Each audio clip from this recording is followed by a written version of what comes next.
حضور نبی کریم صلی اللہ علیہ وآلہ وسلم نے حضرت جبرائیل علیہ السلام سے سوال کیا کہ میرے بعد میری امت کا کیا ہوگا؟ حضرت جبرائیل علیہ السلام نے عرض کیا کہ یا رسول اللہ صلی اللہ علیہ وآلہ وسلم، اگر آپ کی امت یہ ایک ذکر کرنا شروع کر دے تو ان کے سب گناہ معاف کر دیے جائیں گے، چاہے وہ گناہ سمندر کی جھاگ کے برابر ہی کیوں نہ ہوں۔ وہ ذکر یہ ہے: بسم اللہ الرحمن الرحیم۔ حضرت موسیٰ علیہ السلام کے زمانے میں ایک مرتبہ سخت قحط پڑ گیا۔ لوگ پریشان اور بے حال ہو کر سیدنا موسیٰ علیہ السلام کی خدمت میں حاضر ہو کر کہنے لگے کہ حضرت دعا فرمائیں کہ اللہ رب العزت بران رحمت نازل فرما دے۔ حضرت موسیٰ علیہ السلام دعا کے لیے 70,000 بنی اسرائیلیوں کے ہمراہ جنگل میں نکل گئے اور بارش کی دعا فرمائی: یا الہی، معصوم بچوں، نیک بوڑھوں اور بے زبان جانوروں کے طفیل ہم پر رحم فرما اور بران رحمت نازل فرما۔ ہر نبی مستجاب الدعوات ہوتا ہے، اس اعتبار سے دعا کے بعد بجائے امید بننے کے آسمان پہلے سے زیادہ صاف اور سورج پہلے سے زیادہ گرم ہو گیا۔ تو حضرت موسیٰ علیہ السلام کو بہت حیرت ہوئی، پھر دعا کے لیے ہاتھ اٹھا کر عرض کیا: یا اللہ، اگر تیری بارگاہ میں میری وجاہت ختم ہو گئی ہے تو نبی آخر الزماں حضرت محمد صلی اللہ علیہ وآلہ وسلم کے واسطے سے التجا کرتا ہوں کہ تو اپنی رحمت متوجہ فرما کر بارش نازل فرما۔ اسی وقت وہی آئی: اے موسیٰ، تمہارا مرتبہ ہمارے ہاں بالکل بھی نہیں گھٹا، تم اب بھی ہمارے نزدیک مرتبے والے ہو، مگر بات یہ ہے کہ تمہاری قوم میں ایک ہمارا نافرمان بندہ ہے جو 40 سال سے ہمیں ناراض کرتا آ رہا ہے۔ جب تک وہ تم میں موجود ہیں ہم ہرگز ایک قطرہ بھی بارش کا نہیں برسائیں گے۔ آپ اعلان کریں تاکہ مجمع میں سے وہ نافرمان اٹھ جائے جس کے سبب بارش رکی ہوئی ہے۔ حکم کی تعمیل ہوئی۔ حضرت موسیٰ علیہ السلام نے اعلان فرمایا تو وہ نافرمان بندہ اپنی جگہ کھڑا رہا، چاروں طرف نظر ڈالی۔ جب اس کے علاوہ اور کوئی مجمع میں سے نکلتا ہوا نظر نہ آیا تو اس نے سوچا کہ اگر باہر نکلتا ہوں تو سب کے سامنے رسوائی ہوتی ہے، اور اگر نہیں نکلتا تو میرے گناہوں کے سبب بارش نہ ہونے سے سب کے لیے پریشانی ہوتی ہے۔ یہ سوچ کر دل میں توبہ کا فیصلہ کر لیا، پھر چہرے پر پردہ ڈالا اور غفار الذنوب ستار العیوب سے معافی طلب کی: اے میرے رب کریم، یہ تیرا بندہ اپنے گناہوں پر نادم اور شرمندہ ہو کر دعا کرتا ہے۔ یا اللہ، میں نے ساری زندگی 40 سال تک تیری نافرمانی کی، مگر تو مہلت دیتا رہا۔ اب تیری طرف توبہ کے ارادے سے متوجہ ہوا ہوں، بس میری دعا قبول فرما، مجھے محروم نہ کر، مایوس نہ فرما۔ یا اللہ، میرے گناہوں کی طرف نہ دیکھ، اپنی رحمت کی طرف دیکھ۔ یا اللہ، مجھے اتنے سارے لوگوں میں شرمندہ نہ کر۔ یا اللہ، آج بھی میرا پردہ رکھ لے اور مجھے معاف کر دیں۔ بس پھر کیا ہوا؟ روایت میں آتا ہے کہ ابھی تو دعا اور توبہ ختم بھی نہیں ہوئی تھی کہ آسمان سے موسلادھار بارش شروع ہو گئی۔ حضرت موسیٰ علیہ السلام کو بڑا تعجب ہوا، عرض کیا: اے اللہ، ابھی تو وہ بندہ مجمع میں سے باہر ہی نہیں نکلا، پھر یہ بارش کیسے برسی؟ ارشاد ہوا: موسیٰ، پہلے جس کی وجہ سے بارش رکی ہوئی تھی اب اسی کی وجہ سے بارش برسائی ہے، اسی لیے کہ اس نے توبہ کر کے ہم سے صلح کر لی ہے، ہمیں راضی اور خوش کر دیا۔ ایک اور روایت میں آتا ہے کہ حضور نبی کریم صلی اللہ علیہ وآلہ وسلم نے فرمایا کہ اللہ تعالیٰ نے مجھ سے وعدہ فرمایا ہے کہ آپ کی امت میں سے 70,000 بندوں کو بغیر حساب و عذاب کے جنت میں داخل کرے گا۔ ناظرین، رسول پاک صلی اللہ علیہ وآلہ وسلم خطبہ حجۃ الوداع کے موقع پر جب اپنا آخری خطبہ دے چکے تو اپنے حجرے میں تشریف لے گئے۔ پھر جب آپ کو بے ہوشی ہوئی تو ایک شخص نے دروازے پر آ کر آپ صلی اللہ علیہ وآلہ وسلم کو پکارا: السلام علیکم اہل بیت النبوہ۔ کسی نے اس کی آواز سن کر یہ جواب دیا کہ اس وقت تمہیں آنے کی اجازت نہیں مل سکتی۔ تو اس نے پھر سے پکارا اور آواز دی: السلام علیکم اہل بیت النبوہ۔ جب دوسری مرتبہ اس پکارنے والے نے پکارا تو اس وقت اس کی آواز رسول اکرم صلی اللہ علیہ وآلہ وسلم کے کانوں تک پہنچی۔ تو آپ صلی اللہ علیہ وآلہ وسلم نے پوچھا: اے فاطمہ، یہ کون ہے؟ تو انہوں نے عرض کیا کہ ایک شخص گھر میں آنے کی اجازت مانگتا ہے۔ یا رسول اللہ صلی اللہ علیہ وآلہ وسلم، آپ پر اس وقت کیونکہ بے ہوشی کا غلبہ ہے لہٰذا ہم نے اسے اس وقت اندر آنے کی اجازت نہیں دی۔ تو آپ صلی اللہ علیہ وآلہ وسلم نے فرمایا: اے فاطمہ، تمہیں نہیں خبر کہ یہ کون کھڑا اجازت مانگ رہا ہے؟ یہ گھروں کو ویران کرنے والا، قبروں کو آباد کرنے والا، بچوں کو یتیم کرنے والا، عورتوں کو بیوہ کرنے والا، دوستوں کو دوستوں سے جدا کرنے والا، یہ مالک الموت حضرت عزرائیل علیہ السلام ہے، اسے جلدی اندر آنے کی اجازت دے دو۔ جب حضرت فاطمہ رضی اللہ تعالیٰ عنہ نے یہ سنا کہ مالک الموت حضرت عزرائیل علیہ السلام آئے ہیں تو بے ساختہ رو پڑی: ہائے، مدینہ آج ویران ہو جائے گا۔ یا اللہ، تیرے رسول صلی اللہ علیہ وآلہ وسلم تو آج جا رہے ہیں، یہ ملک الموت ان کو لینے کے لیے آئے ہیں۔ ادھر ملک الموت مکان کے اندر تشریف لائے اور رسول اللہ صلی اللہ علیہ وآلہ وسلم بے ہوش ہو گئے۔ حضرت فاطمہ رضی اللہ تعالیٰ عنہ نے فرمایا، یا رسول اللہ صلی اللہ علیہ وآلہ وسلم، آج آپ کو کیا ہوا؟ اور پھر بہت روئی۔ تب آپ صلی اللہ علیہ وآلہ وسلم کو ہوش آیا اور آپ نے حضرت فاطمہ رضی اللہ تعالیٰ عنہ سے فرمایا کہ اے فاطمہ، اتنا نہ رو، کیونکہ آپ کے رونے کے ساتھ آسمان کے فرشتے اور حاملان عرش بھی روتے ہیں۔ رسول اللہ صلی اللہ علیہ وآلہ وسلم نے اپنے ہاتھ سے حضرت فاطمہ رضی اللہ تعالیٰ عنہ کے آنسو کو صاف کیا اور فرمایا، فاطمہ، عن قریب سب سے پہلے تم مجھ سے آ کر ملو گی۔ اور پھر آپ نے ملک الموت سے فرمایا کہ اے ملک الموت، آج جبرائیل علیہ السلام کہاں ہیں؟ انہوں نے عرض کیا، یا رسول اللہ صلی اللہ علیہ وآلہ وسلم، اس وقت وہ 7ویں آسمان پر ہیں اور آسمان کے ملائکہ اور حاملان عرش حضرت جبرائیل علیہ السلام کو تعزیت دے رہے ہیں کہ اے جبرائیل علیہ السلام، آج تمہاری رسالت ختم ہوئی اور آج تمہارا قرآن پہنچانا بھی مکمل ہوا۔ اگر جناب محمد رسول اللہ صلی اللہ علیہ وآلہ وسلم وفات پا گئے تو جبرائیل امین علیہ السلام بھی دنیا سے گئے۔ ابھی یہ باتیں ہو رہی تھی کہ حضرت جبرائیل امین علیہ السلام آپ صلی اللہ علیہ وآلہ وسلم کے پاس تشریف لائے اور کہا کہ اللہ تبارک و تعالی نے آپ صلی اللہ علیہ وآلہ وسلم کو سلام فرمایا اور آپ کا مزاج پوچھا ہے۔ فرمایا کہ اے جبرائیل علیہ السلام، اس عالم میں میرے لیے کیا تیار کیا گیا ہے؟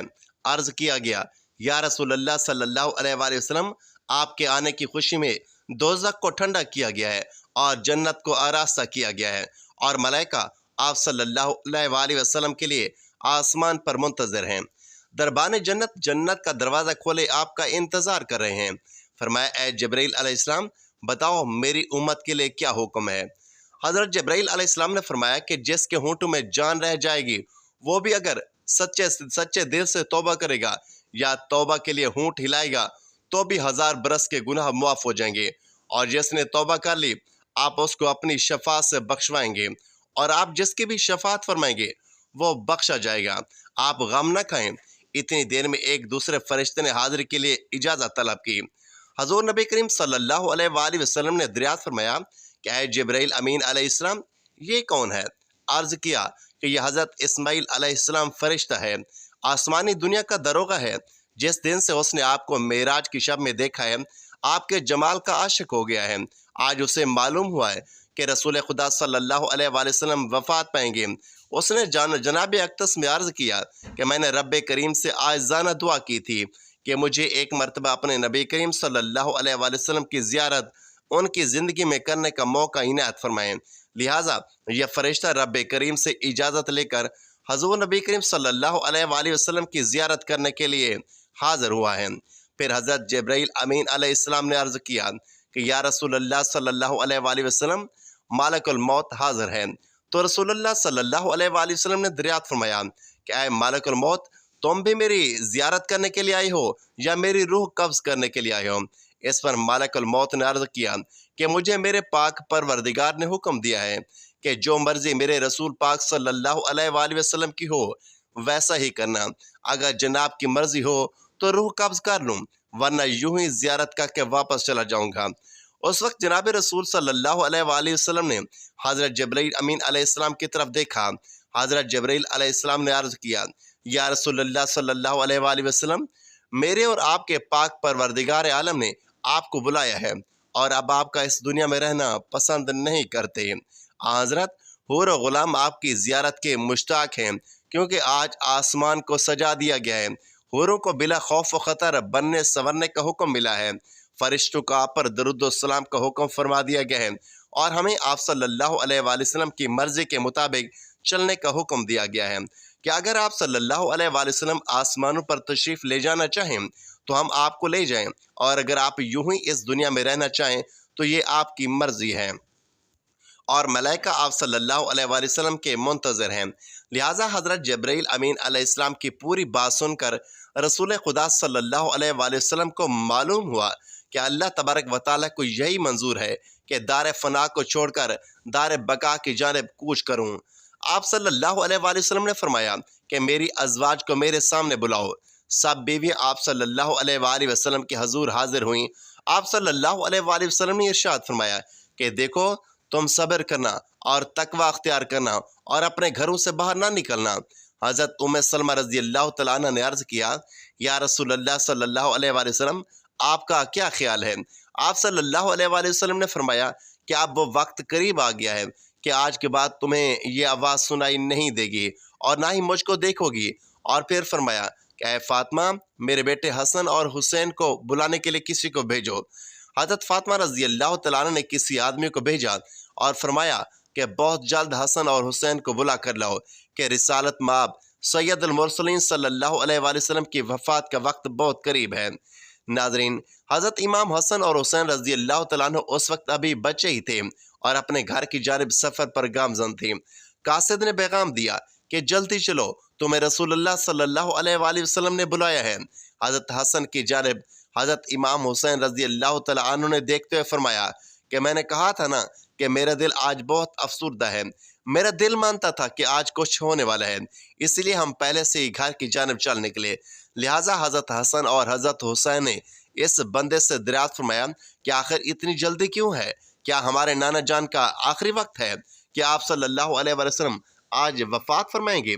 تو دونوں شہزادے گھبرائے ہوئے حاضر ہوئے۔ رسول اللہ صلی اللہ علیہ وآلہ وسلم نے ان کو اپنے پاس بٹھا کر ان کے سروں پر ہاتھ پھیر کر فرمایا کہ میری امت کے ظالم تم دونوں پر ظلم کریں گے۔ حضرت فاطمہ رضی اللہ تعالیٰ عنہ نے عرض کیا، یا رسول اللہ صلی اللہ علیہ وآلہ وسلم، اگر ان پر ظلم ہوگا تو یا آپ صلی اللہ علیہ وآلہ وسلم کے بعد کس کو کہیں گے؟ تو اس پر رسول خدا صلی اللہ علیہ وآلہ وسلم نے فرمایا کہ اللہ ہی کافی ہے۔ حضرت حسن اور حضرت حسین رضی اللہ تعالیٰ عنہ آپ کی وفات کی باتیں سن کر روئے۔ صحابہ کرام کا جو مجمع نبی کریم صلی اللہ علیہ وآلہ وسلم کے حجرے کے چاروں اطراف میں جمع تھا، وہ حسن حسین کے رونے کی آواز سن کر سب رونے لگے۔ حضرت جبرائیل علیہ السلام نے عرض کی، یا رسول اللہ صلی اللہ علیہ وآلہ وسلم، آپ کی امت کا والی کون ہوگا؟ اس پر آپ صلی اللہ علیہ وآلہ وسلم بہت روئے، اتنا روئے کہ آپ صلی اللہ علیہ وآلہ وسلم کی داڑھی مبارک آنسو سے تر ہوگی۔ حضرت ام سلمہ رضی اللہ تعالیٰ عنہ نے کہا کہ یا رسول اللہ صلی اللہ علیہ وآلہ وسلم، آپ تو ہر صورت میں اچھی جگہ تشریف لے جاتے ہیں، آپ صلی اللہ علیہ وآلہ وسلم کیوں روتے ہیں؟ فرمایا کہ میں اپنی امت سے جدائی کے صدمے سے روتا ہوں۔ جب صحابہ کرام کے رونے کی آوازیں بلند ہوئیں تو آپ صلی اللہ علیہ وآلہ وسلم نے ارشاد فرمایا، اے علی، حجرے کا پردہ اٹھاؤ کہ میں ایک آخری نظر اپنی امت کو دیکھنا چاہتا ہوں، اپنے صحابہ کو دیکھنا چاہتا ہوں۔ حضرت علی رضی اللہ تعالیٰ عنہ نے حجرے سے پردہ اٹھایا تو تمام صحابہ دیوانوں کی طرح رونے لگے۔ تب آپ نے فرمایا، اے مصیبت زدہ لوگو، صبر کرو، میں جاتا ہوں اور تمہارے لیے حوض کوثر اور جنت کو آراستہ کرتا ہوں۔ سن لو کہ تم سب سے پہلے جنت میں جاؤ گے، تم سے پہلے کوئی امت جنت میں نہ جائے گی۔ اے میری امت، دین اسلام پر قائم رہنا اور قرآن کو اپنا امام بنانا۔ اے اللہ، میں نے تیرا پیغام پہنچا دیا اور یہ فرما دیا۔